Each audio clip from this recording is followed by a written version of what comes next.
Wayanad DCC treasurer NM വിജയന്റെ ആത്മഹത്യ crime branch അന്വേഷിക്കും. ആത്മഹത്യയും 3 അനുബന്ധ കേസുകളുമാണ് ക്രൈംബ്രാഞ്ച് അന്വേഷിക്കുക. കേസിൽ കോൺഗ്രസ് നേതാക്കളുടെ ജാമ്യാപേക്ഷയിൽ നാളെയും വാദം തുടരും. വിധി വരുന്നതുവരെ അറസ്റ്റ് പാടില്ല എന്നാണ് ക്രൈംബ്രാഞ്ചിനുള്ള നിർദ്ദേശം. ഷിത ജഗത്ത് വിവരങ്ങൾ നൽകാനായി ചേരുന്നുണ്ട്. ഷിത, ഇപ്പോൾ ക്രൈംബ്രാഞ്ച് അന്വേഷിക്കുമെന്നാണല്ലോ പറയുന്നത്. എന്തൊക്കെ വിവരങ്ങളായിരിക്കും ക്രൈംബ്രാഞ്ചിലേക്ക് കൈമാറുക?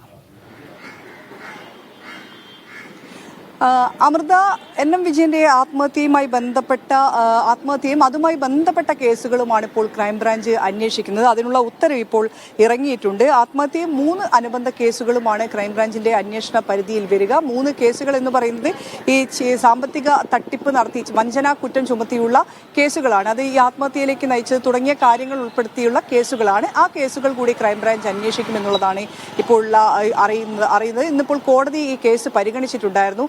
ഈ IC ബാലകൃഷ്ണന്റെയും ഒപ്പം തന്നെ അപ്പച്ചന്റെയും ഉൾപ്പെടെയുള്ള ജാമ്യ ഹർജി കോടതി പരിഗണിച്ചു. ആ പരിഗണിക്കുന്ന സമയത്ത് സുൽത്താൻ ബത്തേരി ഡിവൈഎസ്പി കാര്യം കോടതിയെ അറിയിച്ചിട്ടുണ്ട്. ക്രൈംബ്രാഞ്ച് അന്വേഷണത്തിന് കൈമാറുകയാണ്, മറ്റൊരു ഏജൻസി അന്വേഷിക്കുകയാണ് എന്നുള്ള കാര്യം ഡിവൈഎസ്പി അവിടെ കോടതിയെ അറിയിക്കുകയും ചെയ്തിട്ടുണ്ട്. ഇന്ന് ഉത്തരവ് ഇറങ്ങിയിട്ടുണ്ട്. ഒരുപക്ഷെ അതുമായി ബന്ധപ്പെട്ടുള്ള തുടർ നടപടികൾ ഇപ്പോൾ നടക്കുകയാണ്. അതിനുശേഷം ഉടൻ തന്നെ ക്രൈംബ്രാഞ്ച് ഈ കേസ് ഏറ്റെടുക്കും. ഒപ്പം ഇന്ന് ഈ ജാമ്യ ഹർജിയിൽ വാദം നടന്നിട്ടുണ്ട്. നാളെയും വാദം തുടരും.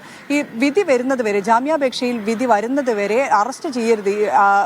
MLA IC ബാലകൃഷ്ണനെ ഒപ്പം തന്നെ DCC പ്രസിഡന്റിനെയും അറസ്റ്റ് ചെയ്യരുത് എന്നുള്ള ഒരു നിർദ്ദേശം കൂടെ പോലീസിന് കോടതി നൽകുകയും ചെയ്തിട്ടുണ്ട്. അമൃത.